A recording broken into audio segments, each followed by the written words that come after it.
बहुत साल पहले की बात है, जब भारत आज की तरह आजाद देश नहीं था। उस समय भारत पर धीरे धीरे ब्रिटिश शासन का नियंत्रण बढ़ने लगा था। यह कहानी है उस दौर की, एक ऐसी कहानी जिसमें दिखाई देगा कि कैसे अंग्रेज व्यापार के नाम पर आए और फिर पूरे देश पर शासन करने लगे। सब कुछ शुरू हुआ जब British east India company Bharat में आई। शुरुआत में उनका मकसद सिर्फ व्यापार करना था। वे भारत के मसाले, कपड़े और दूसरी कीमती चीजें यूरोप ले जाते थे। उस समय भारत बहुत अमीर था और यहाँ के बाजार दुनिया भर में मशहूर थे। लेकिन धीरे धीरे ब्रिटिश कंपनी ने समझा कि अगर सिर्फ व्यापार से इतना फायदा हो सकता है, तो सोचो अगर पूरे देश पर ही कब्जा हो जाए तो कितना बड़ा फायदा होगा। और बस वहीं से शुरू हुई एक बड़ी चाल। उस समय भारत में कई छोटे बड़े राजा महाराजा थे, सब एक साथ एकजुट नहीं थे। ब्रिटिश ने इसी बात का फायदा उठाया। वे एक राजा को दूसरे के खिलाफ खड़ा कर देते, कहीं झूठे वादे करते, कहीं दोस्ती का हाथ बढ़ाते और कहीं छुपकर साजिश रच देते। इस नीति को कहा गया, फूट डालो और राज करो। धीरे धीरे ब्रिटिश ने युद्ध, धोखे और राजनीति के जरिए भारत के कई हिस्सों पर अपना नियंत्रण बना लिया। जैसे जैसे ब्रिटिश शासन बढ़ता गया, वैसे वैसे आम लोगों की मुश्किलें भी बढ़ने लगीं। किसानों से बहुत ज्यादा कर लिया जाता था।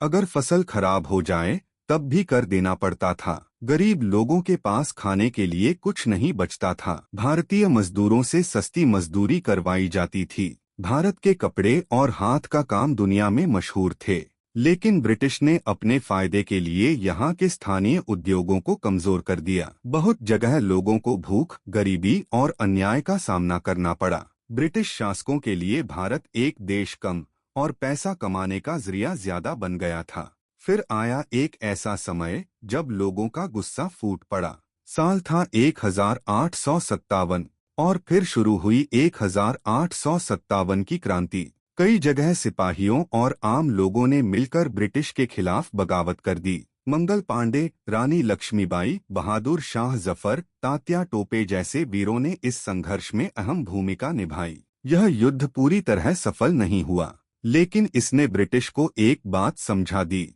भारत के लोग अब चुप रहने वाले नहीं हैं। 1857 के बाद ब्रिटिश सरकार ने ईस्ट इंडिया कंपनी से सत्ता ले ली और भारत को सीधे ब्रिटिश क्राउन के अधीन कर दिया। अब भारत पर सीधे ब्रिटिश सरकार का शासन था।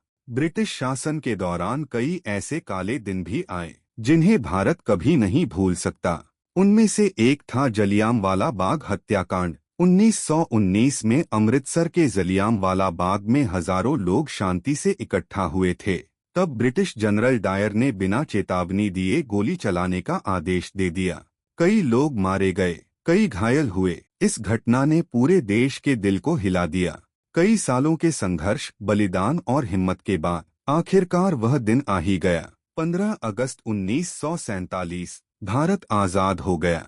ऐसी और शानदार कहानियों के लिए हमारे चैनल को जरूर सब्सक्राइब करें।